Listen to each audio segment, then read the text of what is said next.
చూస్ country delight, live better. ఇప్పుడే country delight యాప్ని download చేసుకోండి.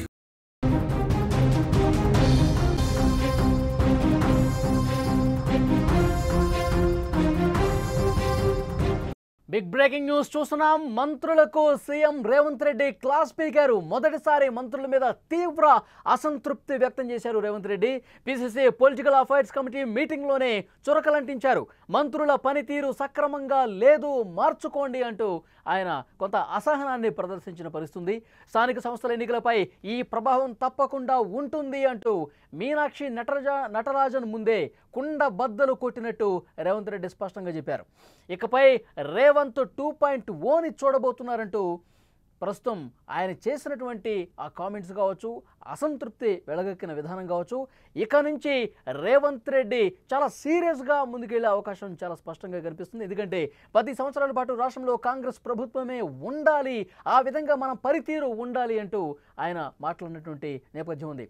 అసంతృప్తి చాలా స్పష్టంగా కనిపిస్తుంది. కొంతమంది మంత్రులు, సహచర మంత్రుల పనితీరు మీదే అసంతృప్తి వ్యక్తం చేశారు. ప్రభుత్వం ఏర్పడి 7.5 కాలమవుతున్నట్టు ఇంకా కూడా కొందరు మంత్రులు తమ తీరును మార్చుకోలేదు, వ్యవహార శైలిని మార్చుకోలేదు.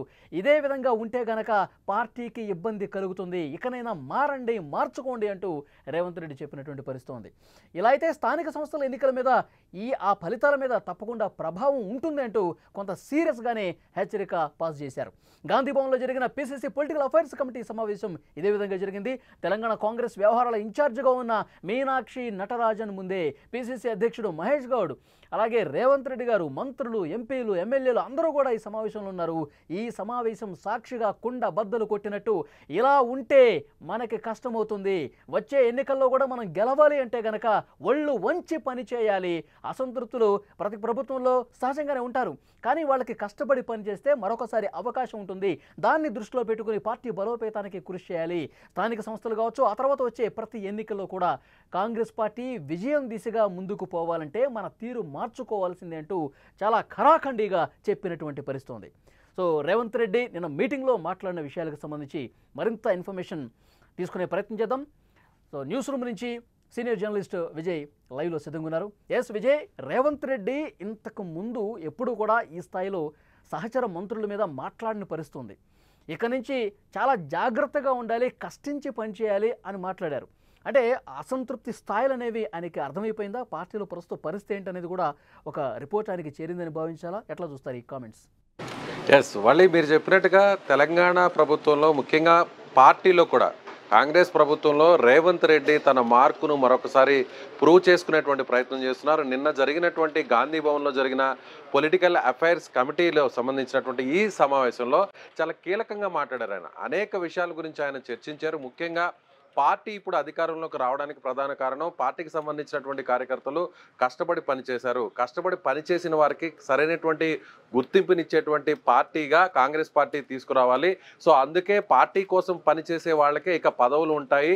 ఇక మీదట కూడా పదవులకు సంబంధించినటువంటి భర్తీ విషయంలో తాను 2 లిస్టులను రెడీ చేసుకుంటాను. ఒక లిస్టు పార్టీ కోసం అహర్నిశలు పనిచేస్తున్నటువంటి కార్యకర్తలు, నాయకుల జాబితా ఒక లిస్టు ఉంటే, మరొక లిస్టుని పార్టీ కోసం పని చేయకుండా కేవలం మీడియా ముందుకు వచ్చి బయటకు వచ్చి బహిరంగంగా మాట్లాడేవారు, పార్టీని విమర్శించేవారు, అంతర్గతంగా పార్టీకి సంబంధించినటువంటి విషయాలపై నష్టం చేకూర్చేవారు, నటించేవాళ్ళు, ఇలా వీటన్నిటికి సంబంధించినటువంటి వాళ్ళ పేర్లతో కూడిన మరొక జాబితాను రెడీ చేస్తాను. ఇలా నా వద్ద 2 లిస్టులు ఉంటాయి. ఎవరి సిఫార్సు చేసినా కూడా పార్టీకి సంబంధించినటువంటి నాయకులందరూ కూడా, కార్యకర్తల పేర్లు కానీ సీనియర్ నాయకులకు సంబంధించిన వాళ్ళు కూడా ఏదన్నా సిఫారసు చేసినా కూడా పూర్తిగా సమగ్రంగా వాళ్ళకు సంబంధించి కూడా ఎంక్వైరీ చేసిన తర్వాతే పార్టీ పదవుల భర్తీ ఉంటుందనేటువంటి విషయాన్ని కూడా ఆయన చాలా ఓపెన్ గా స్పష్టంగా చెప్పారు. మరో విషయం కూడా చూడాలి, ఇప్పటి వరకు కూడా తెలంగాణ ప్రభుత్వం ఏర్పడి కాంగ్రెస్ పార్టీ అధికారంలోకి వచ్చి దాదాపు విజయ్ కొంతమంది మంత్రులు అసలు పనితీరు సరిగా బాలేదు, కనీసం వాళ్ళకి ఇచ్చినటువంటి బాధ్యతలు కూడా పట్టించుకోవట్లేదు, పూర్తిగా నిర్లక్ష్యం ప్రదర్శిస్తున్నారు, ఇలా అయితే కష్టమే అని చెప్పి చాలా స్వీట్ గా వార్నింగ్ ఇచ్చిన పరిస్థితి కూడా ఉందంట కదా. ఏమన్నారు సహచరుల మంత్రుల గురించి? దాని గురించే మాట్లాడుతున్నాను. సో సరిగ్గా 1.5 ఏడాది అవుతున్నా కూడా ఇంకా కొంతమంది మంత్రులు పట్టనట్టు వ్యవహరిస్తున్నారు. జిల్లా ఇన్ఛార్జ్ మంత్రులుగా కొంతమందికి బాధ్యతలు అప్పచెప్పి వాళ్లకు ప్రత్యేకంగా కొన్ని నిధులను కూడా కేటాయిస్తే ఆ నిధులను కూడా ఇప్పటి వరకు అభివృద్ధికి ఉపయోగించలేదు. ముఖ్యంగా పదవుల భర్తీ విషయంలో జిల్లా కమిటీలు కావచ్చు, మండల కమిటీలు కావచ్చు, నియోజకవర్గ స్థాయి కమిటీలు కావచ్చు, ఈ కమిటీలని ఏర్పాటు చేసే విషయంలో కూడా జిల్లా ఇన్ఛార్జ్ మంత్రులు అలాగే సీనియర్ నాయకులు కూడా పట్టి పట్టనట్టు వ్యవహరిస్తున్నారు. ఎవరికి వారే యమునా తీరే అన్నట్టుగా వ్యవహరిస్తున్నారు. ఇక మీదట అలా ఉంటే కుదరదు. అంటే ఇప్పటి వరకు కూడా వాళ్ళు చూస్తే 1.5 ఏడాది కాలంగా మంత్రులు ఎవరు ఓపెన్గా బయటకు వచ్చి మాట్లాడినా, ప్రభుత్వం గురించి ఏ పార్టీకి సంబంధించినటువంటి ఆ పార్టీకి సంబంధించిన ఏ మంత్రి అయినా, ఎంపీ అయినా, సీనియర్ ఎమ్మెల్యే అయినా ఎవరు ఎన్ని మాట్లాడినా కూడా సీఎం ఇప్పటి వరకు వారి గురించి ఎక్కడ మాట్లాడలేదు. సీఎం గురించే సీఎంని టార్గెట్ చేస్తే పరోక్షంగా చాలా మంది కూడా వ్యాఖ్యలు చేసినటువంటి పరిస్థితులు. పార్టీలో సీనియర్లు, జూనియర్లు, సీఎం వచ్చినటువంటి ఆయన జూనియర్కే సీఎం పదవులు ఇస్తారా, ఇలా రకరకాల వ్యాఖ్యానాలు కొంతమంది ఓపెన్గానే చేశారు. మీడియా ముందుకు వచ్చి చేశారు. కొంతమంది ఓపెన్గా మీడియాతో మాట్లాడుతూ ముచ్చటిస్తూ మాట్లాడినటువంటి సంఘటనలు కూడా ఉన్నాయి.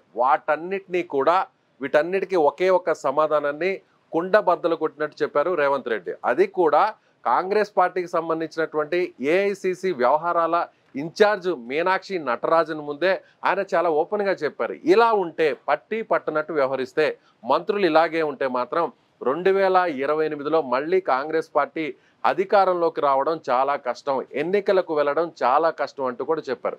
మరోవైపు కూడా పార్టీకి సంబంధించి ఎన్నికలకు ముందు మనం ఇచ్చినటువంటి ఏదైతే వాగ్దానాలు, హామీలు ఉన్నాయో వాటన్నిటినీ కూడా ప్రభుత్వం ఒక్కొక్కటి నెరవేరుస్తూ వస్తుంది. ఇప్పటివరకు ఇచ్చినటువంటి ప్రతి హామీని కూడా మనం నెరవేరుస్తూ వస్తున్నాం.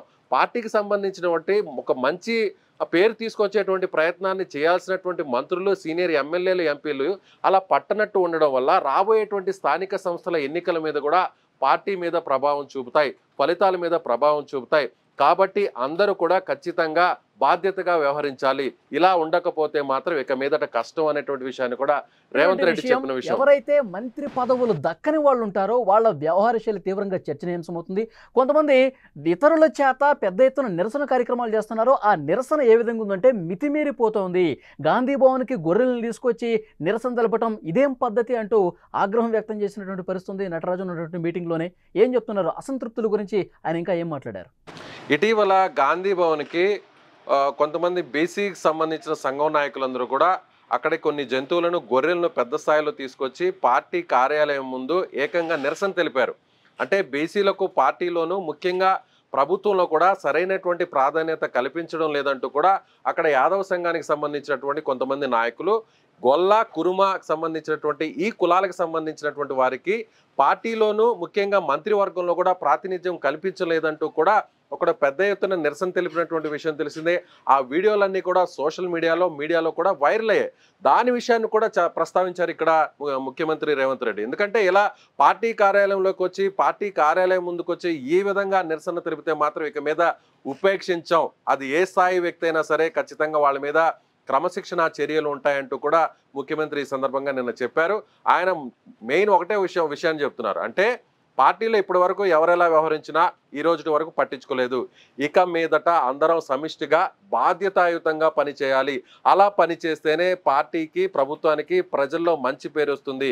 ఇలా మనం కూర్చున్నటువంటి కొమ్మని మనమే నరుక్కోవడం కరెక్ట్ కాదు అనేటువంటి ఒక అభిప్రాయాన్ని కూడా ఆయన వ్యక్తం చేశారు. ఇప్పటి వరకు కూడా రేవంత్ రెడ్డి కంటే కూడా మంత్రివర్గంలో ఉన్నటువంటి సహచర మంత్రులందరూ కూడా రేవంత్ రెడ్డి కంటే కూడా అటు పార్టీలోనూ అలాగే రాజకీయంగాను అలాగే పదవుల్లో విషయంలో కూడా ఆయన కంటే అందరూ కూడా సీనియర్లే. సో సీనియర్లుగా ఉన్నారు కాబట్టి రేవంత్ రెడ్డి వాళ్ళని ఏమన్నా ప్రశ్నించాలన్నా కూడా, వారి గురించి మాట్లాడాలన్నా కూడా కొంత ముందు వెనక ఇప్పటి వరకు ఆలోచిస్తూ వచ్చారు. కానీ నిన్న జరిగినటువంటి సమావేశంలో డైరెక్ట్గా ఏఐసిసి పరిశీలకురాల ముందే, ఏఐసిసి వ్యవహారాలకు సంబంధించినటువంటి ఇన్ఛార్జ్ ముందే ఆయన ఈ విషయాన్ని చాలా ఓపెన్గా బహిర్గతం చేశారు. ఇక మీదట ఎవరు కూడా పట్టించుకోకుండా ఉంటే కుదరదు. పార్టీ కోసం పనిచేయని వారికి, పార్టీకి నష్టం కలిగించే వారిని పార్టీ నుంచి బయటకు వెళ్ళిపోవచ్చు, ఓపెన్గా వాళ్ళు పార్టీ నుంచి వెనక్కి వెళ్ళిపోవచ్చు అనేటువంటి ఒక స్టేట్మెంట్ కూడా ఇచ్చారు. ముఖ్యంగా స్థానిక సంస్థల ఎన్నికల్లో ఎక్కడ చూసినా కూడా వాళ్ళు ఏ పార్టీ అయితే అధికారంలో ఉంటుందో కొంత పర్సంటేజ్ ఆ పార్టీకి ఫేవరబుల్గా ఉంటుంది. సో ఇదే సరైనటువంటి అవకాశం. ఇప్పటి వరకు కూడా అందరూ కూడా అటు బీఆర్ఎస్ పార్టీ కానీ బీజేపీ కానీ ఒకటే విమర్శిస్తుంది. బీఆర్ఎస్ పార్టీకి సంబంధించినటువంటి కుటుంబ పాలన మీద, వ్యతిరేకత మీదే కాంగ్రెస్ పార్టీ అధికారంలోకి వచ్చింది. అందుకే ప్రజలు బీఆర్ఎస్ పార్టీకి వ్యతిరేకంగానే వేయాలి అంటే అందుకోసం కాంగ్రెస్ పార్టీకి ఓట్లు వేశారు తప్ప కాంగ్రెస్ పార్టీకి ప్రజల్లో ఒక ఆదరణ లేదు అనేటువంటి పదే పదే విమర్శన చేస్తున్నటువంటి నేపథ్యంలో ఇప్పుడు పార్టీలో పట్టు పెంచుకోవాలి. అలాగే పార్టీ కూడా స్థానిక సంస్థల ఎన్నికల్లో విపరీతమైనటువంటి గణనీయమైనటువంటి ఫలితాలు సాధించాలి. ఏకపక్షంగా ఫలితాలు సాధించాలంటే ఇదే సరైనటువంటి మార్గం అన్నట్టుగా రేవంత్ రెడ్డి వ్యవహరిస్తున్నారు. ఇక మీదట రేవంత్ రెడ్డి చాలా మెత్తగా ఉన్నారు, మౌనంగా ఉన్నారు. సీనియర్లు ఏం మాట్లాడినా ఏం చేసినా కూడా చూసి చూడనట్టు వ్యవహరించినటువంటి సీఎం రేవంత్ రెడ్డి ఇక మీదట 2.0 రేవంత్ 2.0ను చూడబోతున్నారు అనేటువంటి విషయాన్ని రేవంత్ రెడ్డి అనుచరులు, పార్టీకి సంబంధించినటువంటి కార్యకర్తలు కూడా ఇప్పుడు ఓపెన్ గా మాట్లాడుతున్నారు. వాళ్ళు అదే విజయ్, ఇప్పుడు రేవంత్ రెడ్డి ఇంతకుముందు ఈ స్థాయిలో సహచరుల మంత్రుల మీద మాట్లాడలేదు. అంటే ఇప్పటి వరకు ఒక లెక్క, ఇక ముందు మరో లెక్క అన్న స్థాయిలో ఉండబోతుందా రేవంత్ పాలన? ఇక నుంచి అదే ఒక దూకుడుగా ముందుకెళ్లే అవకాశమే కనిపిస్తుంది అంటారా? ఎస్, రేవంత్ రెడ్డి ప్రతి విషయంలో కూడా ఆయన ఆచితూచి వ్యవహరిస్తున్నారు. రైతు భరోసాకు సంబంధించినటువంటి నిధుల విడుదల కావచ్చు, అలాగే ఎన్నికలకు ముందు ఇచ్చినటువంటి హామీల నెరవేర్చడంలో కావచ్చు, ఒక్కొక్కటి ఆయనంతా కూడా చేసుకొస్తున్నారు. అలాగే మంత్రివర్గ విస్తరణ కూడా కొంతవరకు ఇటీవల వరకు కూడా జాప్యం చేస్తూ వస్తున్నారు అన్నటువంటి విమర్శలను ఎదుర్కొన్న రేవంత్ రెడ్డి కూడా ఇటీవల మంత్రివర్గ విస్తరణ కూడా పూర్తి చేశారు. బీసీలకు అలాగే పార్టీకి సంబంధించినటువంటి ఏదైతే దళిత నాయకులందరూ కూడా ప్రాధాన్యతను కల్పిస్తూ కూడా ఈ మంత్రివర్గ విస్తరణ చేశారు. అయినా కూడా ఇంకా కూడా మంత్రివర్గ విస్తరణలో బీసీలకు అన్యాయం జరుగుతుందంటూ పార్టీకి సంబంధించినటువంటి కీలక నేతలే ఆ విధంగా పార్టీ కార్యాలయం ముందు ఇలా నిరసన చేస్తే పార్టీకి అప్రతిష్ట వచ్చే అవకాశం ఉంది, పార్టీ ప్రతిష్ట దెబ్బతినే అవకాశం ఉందంటూ కూడా ఆయన చెప్పినటువంటి పరిస్థితి. అయితే ఇప్పుడు ఒకటే టార్గెట్ రేవంత్ రెడ్డి. ఇప్పటి వరకు వచ్చినటువంటి ఏదైతే పార్టీ అధికారంలోకి వచ్చింది, ఇది బీఆర్ఎస్కు వ్యతిరేకంగా ప్రజలు ఓట్లేస్తే కాదు, ప్రజల్లో కాంగ్రెస్ పార్టీకి, ముఖ్యంగా ఇప్పుడున్న కాంగ్రెస్ ప్రభుత్వానికి ఆదరణ ఉంది అనేటువంటి విషయాన్ని అటు రాష్ట్రంలో చెప్పాలి. అదేవిధంగా అధిష్టానానికి కూడా రేవంత్ రెడ్డికి ఉన్నటువంటి మార్క్ ఏంటి, రేవంత్ రెడ్డికి ప్రజల్లో ఉన్నటువంటి ఆదరణ ఏంటి, అదేవిధంగా రేవంత్ రెడ్డి పరిపాలనకు అలాగే ప్రభుత్వానికి ప్రజల్లో ఉన్నటువంటి ఆదరణ ఏ స్థాయిలో ఉంది అనే దాన్ని ఇది ఒక కొలమానంగా తీసుకోవచ్చు. అందుకే స్థానిక సంస్థల ఎన్నికల్లో ఏకపక్షంగా మెజారిటీ సీట్లను సాధించడమే లక్ష్యంగా ఇక మీదట రేవంత్ రెడ్డి దూకుడుగా వ్యవహరించబోతున్నారు. అటు ప్రభుత్వంలోనూ అలాగే పార్టీలో కూడా ఆయన చాలా కీలకంగా ఇక మీదట సీరియస్గా ఉండబోతున్నారని నిన్న జరిగినటువంటి సమావేశాన్ని బట్టి మనం చాలా స్పష్టంగా చెప్పవచ్చు. వాళ్ళు thank you very much Vijay. అది ముఖ్యమంత్రి రేవంత్ రెడ్డి ఫస్ట్ టైం సహచర మంత్రుల పనితీరు మీద అసంతృప్తి వ్యక్తం చేశారు. ప్రభుత్వం ఏర్పడి ఏడాదిన్నర కాలమవుతున్న సమయంలో కొందరు మంత్రులు తమ తీరు మార్చుకోవట్లేదు, నిర్లక్ష్యంగా వ్యవహరిస్తున్నారు, పార్టీకి నష్టం చేకూరే విధంగా మాట్లాడుతున్నారంటూ కొంత ఆగ్రహం వ్యక్తం చేశారు. వాళ్ళకి స్వీట్గా వార్నింగ్ కూడా ఇచ్చినటువంటి పరిస్థితుంది. మనం కలిసికట్టుగా ముందుకు వెళితేనే సానుకూలమైనటువంటి ఫలితాలు వస్తాయి, లేదంటే కష్టమవుతుంది. 2 జాబితాలు సిద్ధం చేస్తాం, కష్టించి పనిచేసేవాళ్ళు, నిర్లక్ష్యంగా ప్రదర్శించేవాళ్ళు. పదవులు రావాలన్నా, వాళ్ళకి భవిష్యత్తు బాగుండాలన్నా ఆ జాబితానే మేము క్రైటీరియాగా తీసుకుంటాం. ఎప్పటికప్పుడు ఒక కమిటీ మాకు రిపోర్ట్ ఇస్తానే ఉంటుంది. సో దాని ప్రకారమే కాంగ్రెస్ ప్రభుత్వం ముందుకు పోతుందని చెప్పి పార్టీ పరంగా తీసుకోవాల్సినటువంటి ఆ నిర్ణయాలు, చర్యలకు సంబంధించి చాలా సీరియస్గా, స్ట్రిక్ట్గా చెప్పినటువంటి పరిస్థితి ఉంది.